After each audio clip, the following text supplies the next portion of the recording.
con Engel de la Cruz. Ella es licenciada en Humanidades, tiene la suficiencia investigadora y realiza tareas de traducción. Obtuvo el diploma de estudios avanzados en literatura, elaborando la edición crítica de un manuscrito inédito del siglo XVI, titulado Coloquios militares, y que gracias al trabajo de ella se ha podido conservar.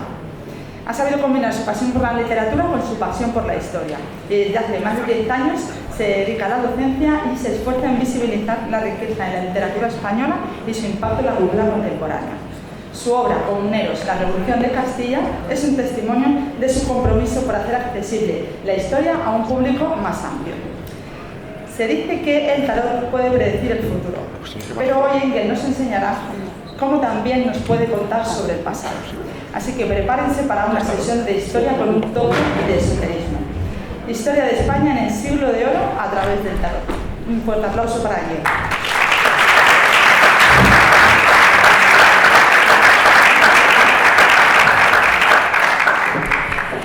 Buenos días a todos, muchas gracias por estar aquí, por venir, por estar despiertos. Os veo despiertos para la hora que es, lo cual me congratula enormemente.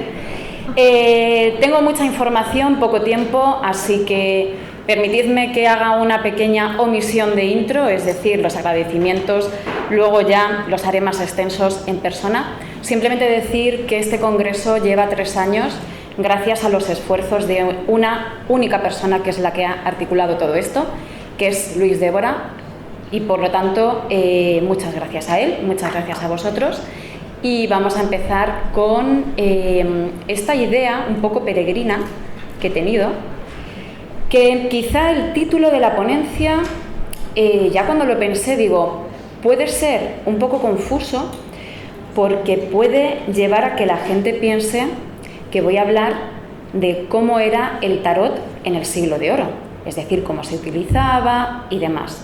Y no es así porque, como veremos ahora en una pequeña introducción a la historia del tarot que os voy a explicar, el tarot como tal, o por lo menos con su uso adivinatorio, o por lo menos como lo conocemos hoy en día, en el siglo de oro no existía. Ahora os lo explicaré bien.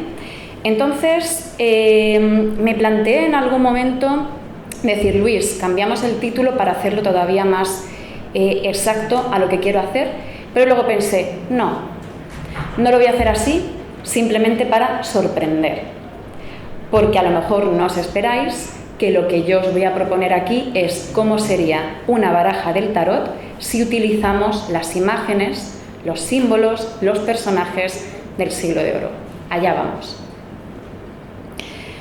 Bueno, para hablar del tarot, yo como historiadora voy a hablar desde un punto de vista histórico y de cómo ha sido su proceso de desarrollo, de expansión y todo eso. Entonces, como os he dicho, estos son los datos que tenemos a día de hoy, las certezas y luego ya pues también las teorías, cada uno pues tiene las suyas y cada uno las puede fundar de una manera.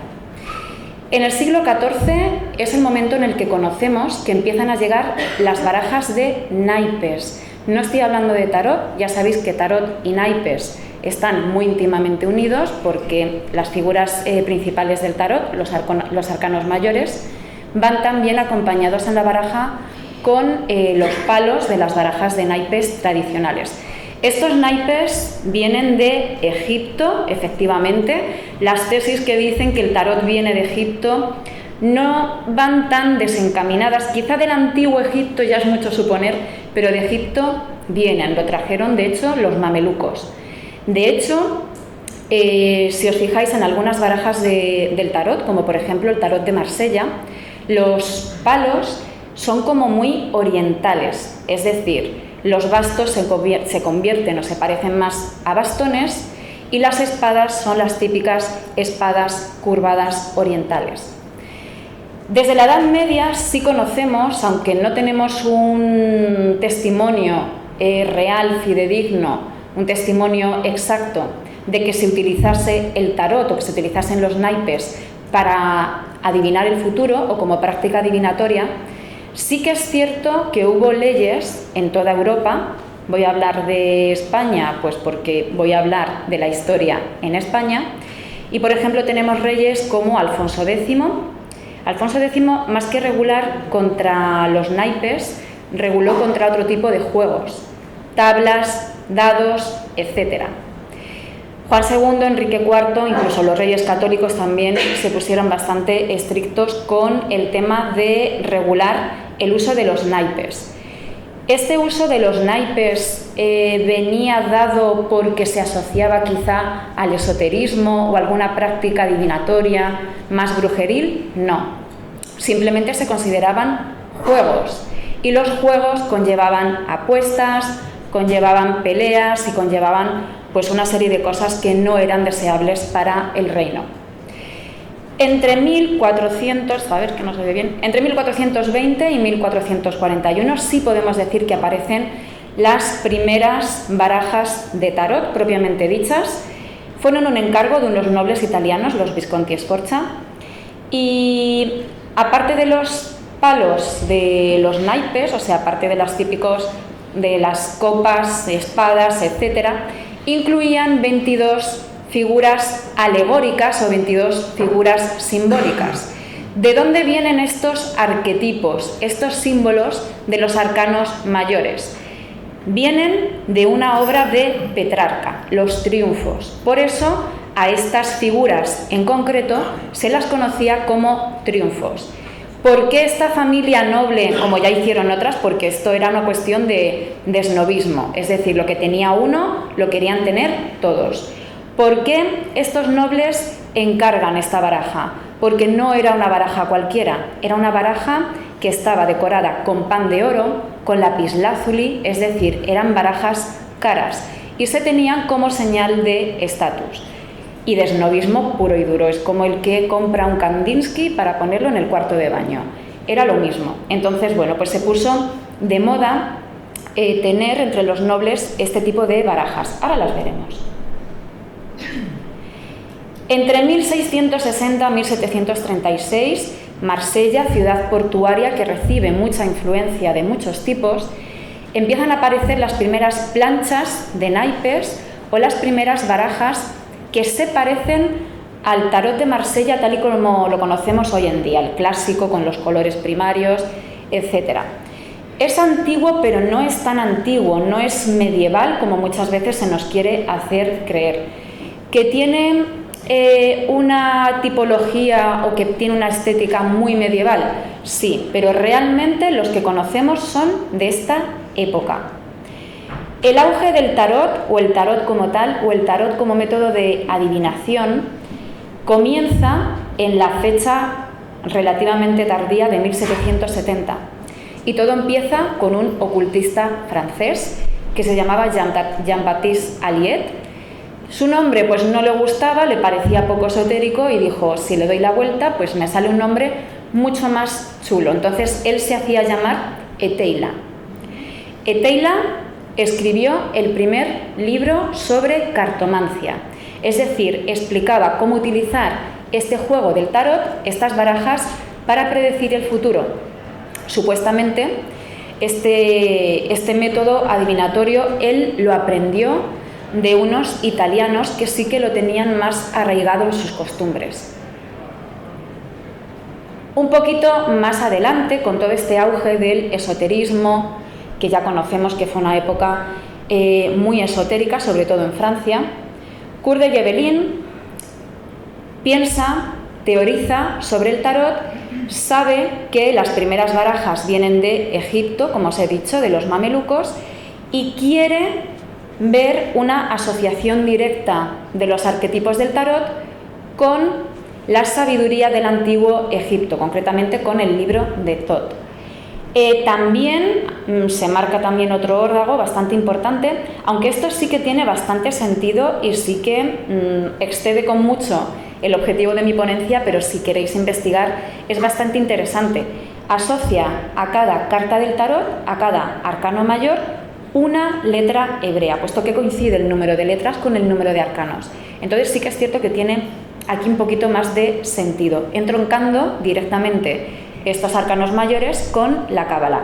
Digamos que hace una doble conexión, primero con las sabidurías del antiguo Egipto y con las sabidurías de la cábala. En 1850 otro gran ocultista que fue Eliphas Levi Publicó una serie de obras, ya sabéis que su obra es muy extensa, y a él le gustaba mucho el tarot y lo que hace es incidir en el tarot. Fue uno de los principales defensores del tarot como herramienta esotérica o como herramienta que ayuda a desarrollar la intuición.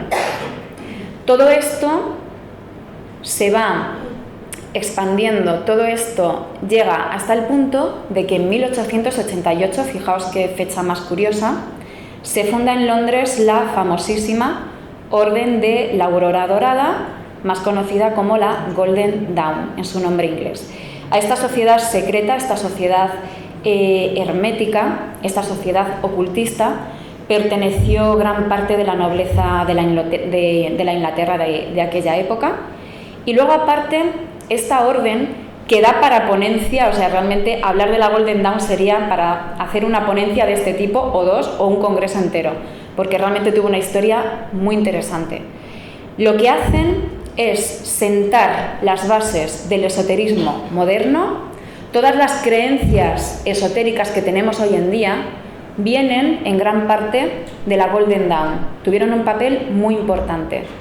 Y lo que hacen también es empezar a trabajar más en el tarot y deciden crear un tarot personal, un tarot propio, aunque muchos de los miembros de la Golden Dawn utilizaban otro tipo de tarot que os voy a enseñar ahora, que era muy distinto al tarot de Marsella, muy distinto al tarot que crean ellos y muy distinto a cualquier otro tarot que nos podemos imaginar.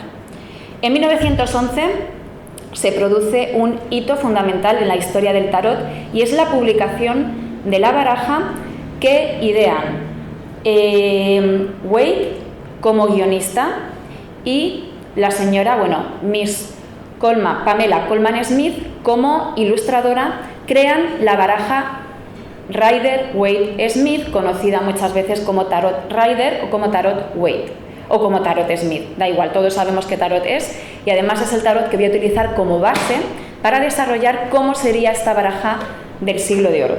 Se publica este tarot que es muy potente visualmente, este tarot que es muy rico en simbología y se produce un absoluto cambio de paradigma. También, que esto no lo he visto porque está por aquí abajo, en 1930 se publica el tarot de Marsella tal y como lo conocemos hoy en día, basándose en estas planchas, en estas barajas más antiguas que ya hemos visto que se habían hecho siglos anteriores. ¿Cómo ha ido evolucionando el tarot desde 1911 que se publica el Tarot Rider, desde la disolución de la Orden Dorada, etcétera? Bueno, en los últimos años se está produciendo un absoluto auge y un absoluto renacimiento del tarot. El tarot ha entrado de lleno en nuestro mundo y también en la cultura popular, no solo como método de adivinación, sino también como código estético. Su simbolismo, su fuerte, insisto, componente estético y simbólico, lo ha convertido en un referente y una inspiración para artistas. Estos artistas muchas veces publican su propia baraja de tarot, como veremos también en una imagen que os voy a poner un poquito más tarde, basándose generalmente en dos modelos de tarot. El Rider, porque es el más completo simbólicamente, y el tarot de Marsella. No solo el tarot, digamos que ha tenido este auge en la creación de tantísimas barajas que se van publicando de manera anual, sino que también los símbolos, el código estético del tarot ha entrado tan de lleno en nuestra cultura popular que podemos encontrarlo en productos de moda y en productos de joyería o de cosmética, como ya veremos. El caso más paradigmático fue el de Dior, en una colección que sacaron hace años, que os la pondré ahora para que veáis cómo era. Swarovski también sacó como una colección basada en las cartas del tarot, etcétera. Lo veremos ahora. Vamos a ver algunas de las barajas de las que os he ido hablando. Si habéis estado atentos, insisto, y si no estáis muy dormidos, pues seguro que os acordáis. Esta es la primera que conocemos, que es el tarot Visconti. Está muy estropeado, pero es que está así, es muy antiguo y bueno, aunque ha sufrido restauraciones y demás, pues es el aspecto que tiene, y todo lo que veis dorado era de oro. Imaginaos lo que podía costar esta baraja. Luego tenemos el tarot de Marsella, pero no el de ahora, sino uno de los primigenios del siglo XVII. Como veis, pues era todavía, las figuras eran un poquito más toscas, pero es esencialmente el mismo que el que tenemos hoy en día. Y el tarot de Eteila. Eteila, recordad que fue el primer ocultista que utiliza el tarot para adivinar el futuro y crea su propia baraja, que es muy bonita y es muy curiosa porque además se puede leer al derecho y al revés, es decir, las cartas tienen como doble sentido, como doble vuelta. El tarot Eteila se publica, por cierto, en 1789. Menuda fecha. Aquí tenemos las dos barajas más paradigmáticas que se utilizan hoy en día y que, insisto, sirven como base y referente para todas las barajas nuevas que van saliendo. Por un lado, tenemos el tarot Rider, lo conocéis, ¿no? Sí, decidme algo, por favor. Sí.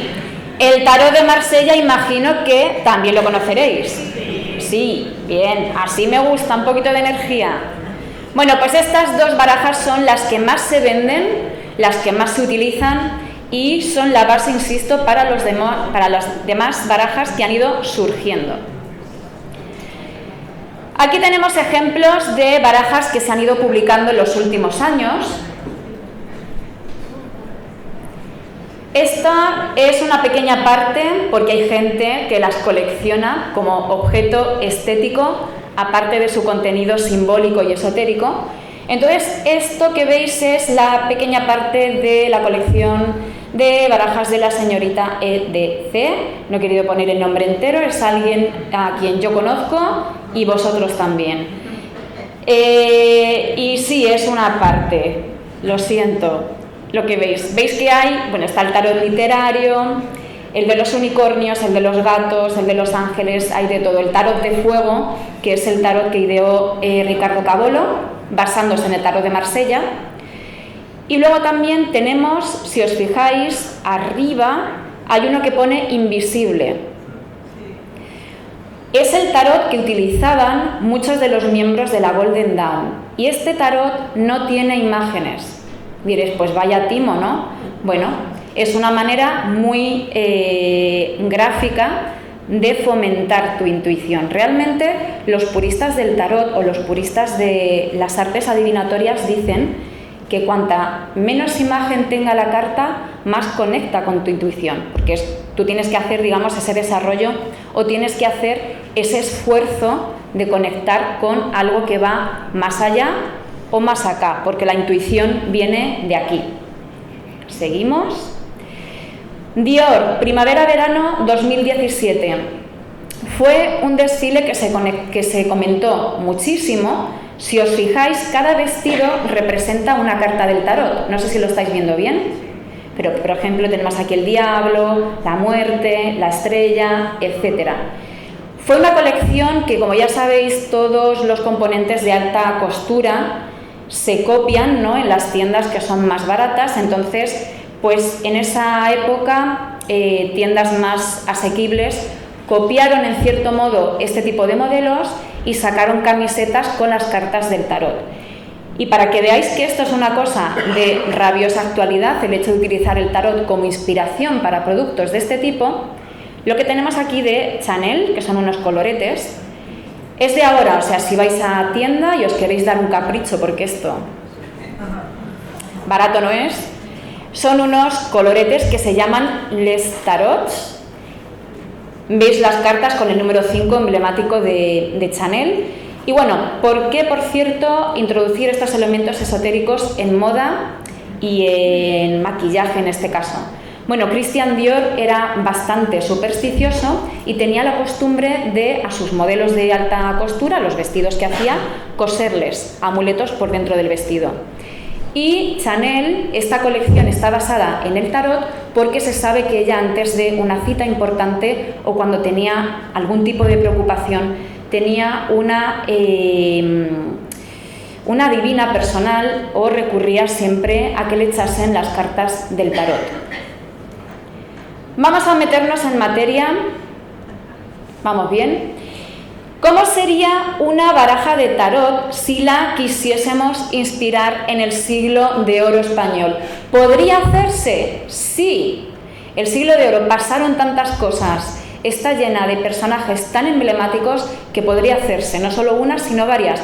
Porque yo, como os pongo aquí, aviso navegantes, la baraja que os voy a mostrar, idear, no está hecha, voy a deciros cómo se tendría que hacer. Es una ocurrencia mía, es decir, es una asociación de ideas que he hecho yo.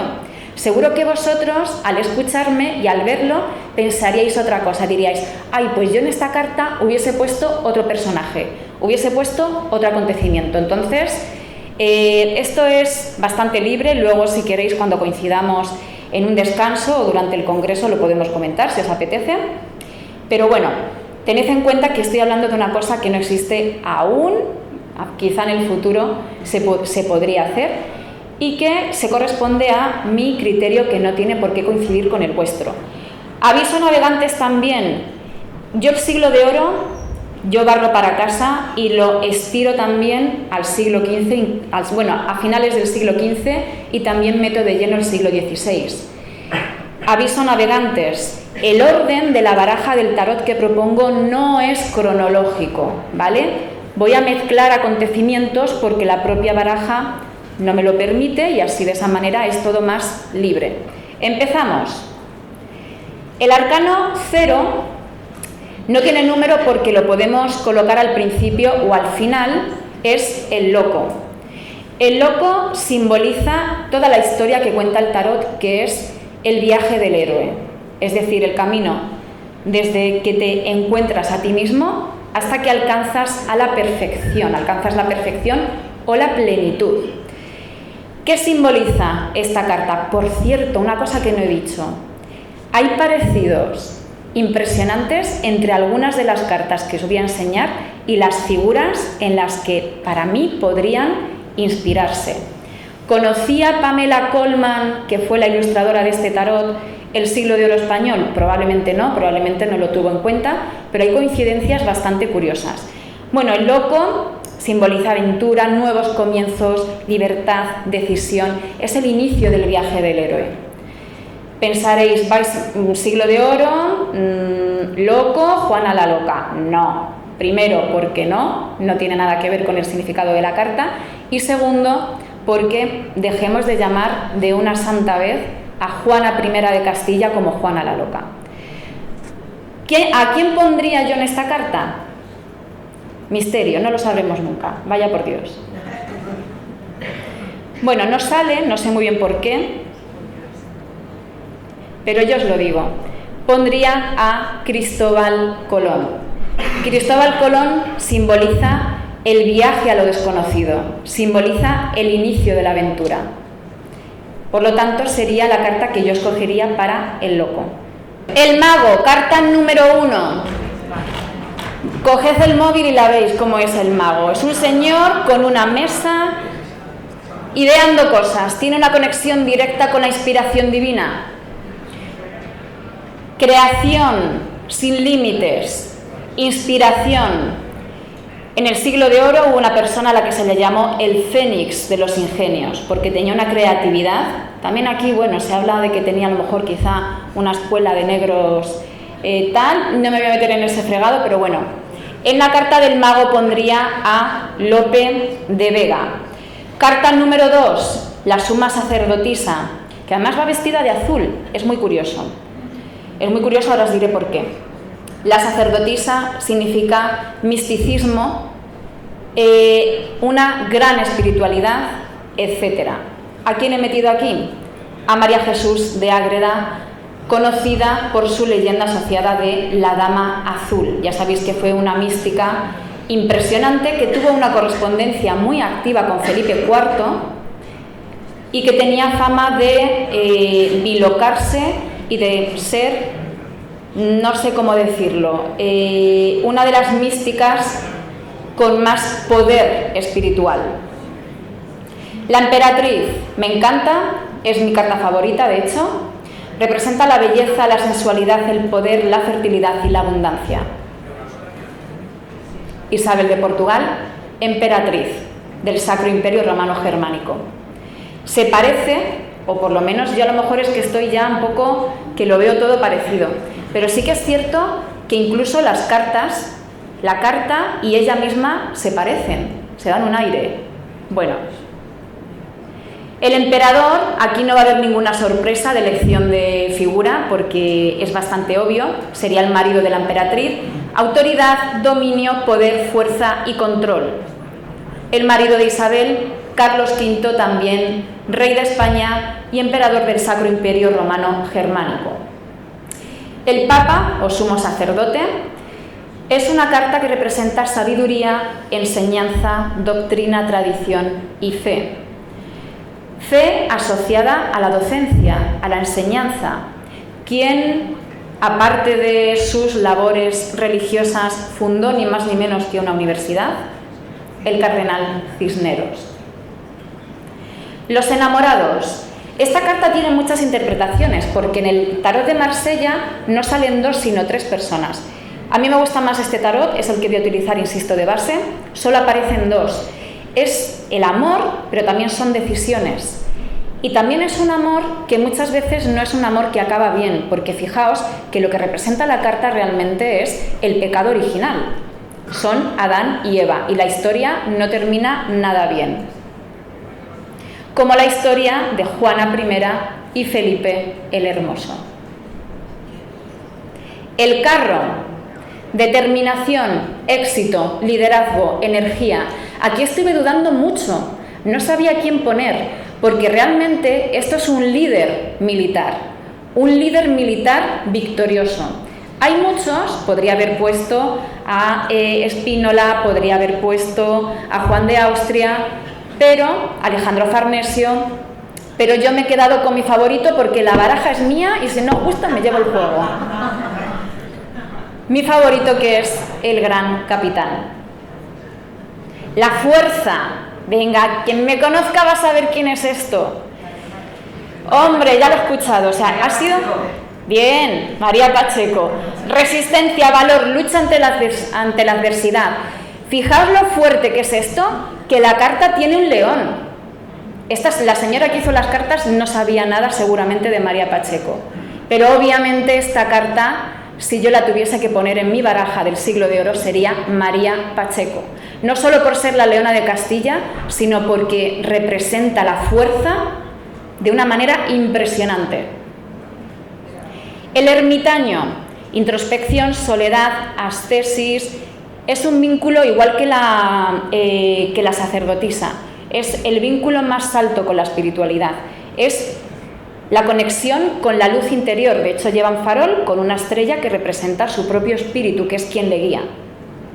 San Juan de la Cruz, obviamente, que no hace falta que os diga pues, su vínculo con la mística, con la estética, etc.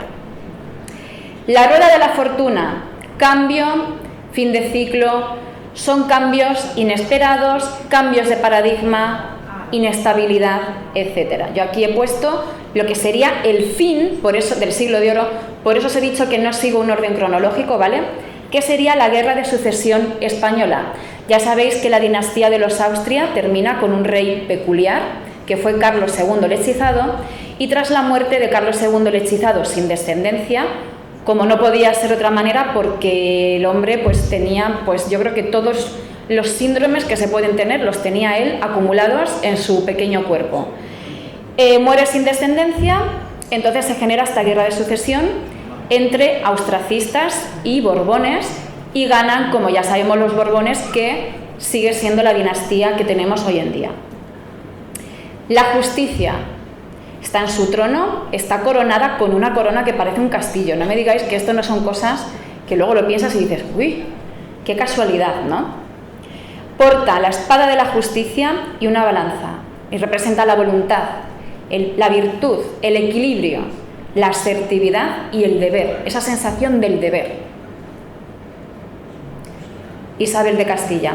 De hecho, esa espada que hemos visto en la espada de la justicia, cuando ella se coronó reina, se autoproclamó reina, por decirlo así, lo que hizo para dejar claro que era ella quien mandaba, era hacer que desfilase ante ella la espada de la justicia. Fijaos qué paralelismo más curioso. El colgado: inactividad, sacrificio, condena, meditación, en un sentido más literal de la palabra prisión, es una suspensión, es una inactividad que al mismo tiempo también puede darnos frutos, porque también permite la meditación. Fijaos que el Señor está colgado, evidentemente, pero no está muerto ni lo está pasando mal, está teniendo como una especie de iluminación en este estado. Miguel de Cervantes, ¿le colgaron? Obviamente no. Estuvo 3 veces en prisión, 3 veces, en distintas partes, en Argel, en Sevilla, en la calle Sierpes, y en Valladolid. Bueno, pues en Sevilla, que estuvo en prisión por temas, él era recaudador de impuestos y bueno, algo pasó ahí con el dinero. Por temas de recaudación de impuestos o de mala praxis en la recaudación de impuestos, no se sabe muy bien qué pasó, él dio con sus huesos en la cárcel en Sevilla, en la calle Sierpe, y allí cuenta la tradición, esto se discute mucho, no me voy a meter tampoco en polémicas porque no tengo tiempo, pero sí me gustan las polémicas. Según la tradición, aquí fue donde él empezó la idea de Don Quijote, por eso en este grabado vemos cómo aparecen Don Quijote y Sancho Panza al fondo. La muerte, una carta que no le gusta a nadie, pero no necesariamente es mala. Final, liberación, desaparición, cambio radical. Aquí me vais a permitir, no me he comido mucho la cabeza, y la muerte es la muerte, pero barroca. ¿Por qué? Porque en esta época hubo muchos cuadros que representaban la muerte. Además, la muerte en este sentido clásico de esqueleto con guadaña, etc. Este cuadro, maravilloso, es de Juan de Valdés. Hay muchos de este tipo. La templanza. El arcano que sigue a la muerte sería el arcano 14, que es la templanza. Vamos a comernos aquí unos arcanos, uno muy bonito y uno muy feo. La templanza representa un ángel con 2 jarras de agua, llevando agua de un recipiente a otro. Es una carta muy bonita y es una carta que para mí representa muy bien lo que es el tema de ser intérprete, ser traductor, ser embajador, es poner en contacto unas culturas con otras. Para esta carta había elegido a Malinche, a Doña Marina, figura también controvertida últimamente por algunos sectores de población que tienen una opinión bastante negativa de ella y de lo que pasó realmente con ella, pero ella tuvo un papel fundamental en la conquista de México y estuvo entre 2 aguas también, ¿no? Ella bebía de la parte española y de la parte, por supuesto, indígena, ella era indígena. En el 15 teníamos el diablo, vaya por Dios, el diablo no nos quiere, eso es bueno, eso es malo, eso es bueno, ¿no? Teníamos el arcano 15, que representa la lujuria, representa el vicio, representa las bajas pasiones y también representa la condena, la esclavitud, el someterse a una idea que no es buena. En esta carta yo había elegido no al diablo en sí, sino a quien era el diablo para la gente del siglo de oro en España, por todo lo que generó, que era Martín Lutero. No porque fuese el diablo en sí, si hay alguien aquí protestante que me perdone, no quiero decir eso, simplemente es que para la gente de la época era el diablo. La torre, desastre, destrucción, acontecimiento negativo y sobre todo inesperado. Yo aquí he cambiado la torre por un barco, insisto, la baraja es mía, no me podéis decir nada. La armada invencible, obviamente era algo que estaba destinado a funcionar bien, pero la cosa acabó fatal. De hecho, fijaos, el fuego, los rayos, se parece bastante a la imagen que he puesto. La estrella, otra de mis cartas favoritas. Esperanza, inspiración, belleza, armonía, confianza en el futuro. La infanta Margarita de Austria. La estrella suele asociarse mucho con mujeres jóvenes y aquí Margarita de Austria, desde luego, a ojos de Velázquez, era una estrella, la puso en el centro del cuadro. No es casualidad, es porque vio en ella que podría haber sido una muy buena soberana, que podría haber sido quien hubiese podido salvar la casa de los Austrias, si no hubiese existido, bueno, pues la ley sálica y todo este tipo de cosas. La luna, arcano 18, no os preocupéis que ya estamos terminando, voy a ir muy deprisa, pero por favor no me perdáis la atención. Secretos, verdades ocultas, rumores, pasión, habladurías. También es una carta que se relaciona mucho con lo femenino, como es la luna también como tal. La princesa de Éboli, gran intrigante, espía, supuesta amante de hombres muy poderosos, etc. Una mujer fascinante, ¿no? Apenas he hablado de ella, pero creo que voy a pensar en hablar más, porque su historia lo merece. El sol, vitalidad, infancia, optimismo, juventud, ilusión. Es un niño que va a caballo. Pues yo lo he hecho muy gráfico. El príncipe Baltasar Carlos, en un retrato de Velázquez, un retrato ecuestre, para que se parezca a la carta. No solo lo he metido así en calzador por el cuadro, sino él representaba también ese optimismo, esa confianza en que ese niño iba a salir adelante e iba a mantener la dinastía, cosa que, lo siento mucho, si no lo sabíais, la historia no pasó. El juicio, reconciliación, perdón, es la carta del perdón, enmienda, rehabilitación. Obviamente, en mi baraja, aparte de María Pacheco, tiene que haber más componentes comuneros. ¿Qué mejor perdón que el perdón general del rey Carlos V hacia los comuneros? Bueno, hacia los comuneros no, hacia todos menos la lista de exceptuados, que eran más de 200. Se promulga en 1522, ahí tenéis el texto, y si queréis saber más sobre comuneros, pues ahí fuera tenéis el libro de comuneros. Terminamos con el mundo en este viaje del héroe que supone el tarot. Empezábamos con el loco, que además, curiosamente, el loco, Colón, es el que inicia el siglo de oro. En este viaje del héroe se empieza con no saber qué hay más allá, vamos a lo desconocido, y terminamos con el mundo, que es todo este viaje, expansión, totalidad, éxito, culminación, etc. Y es el mundo, pero el mundo barroco y el mundo hispánico barroco, que era absolutamente enorme, como ya sabemos, era un imperio que abarcaba todos los puntos cardinales y donde, como bien decían, no se ponía el sol. He ido un poco rápido, he intentado ajustarme el tiempo, hemos tenido algún pequeño problema técnico, pero con esto concluyo y nada, simplemente daros las gracias, no me entretengo más. Ahora viene el descanso, si no me equivoco, y después la conferencia de Dani, Julio y Gonzalo. Así que nada, muchísimas gracias.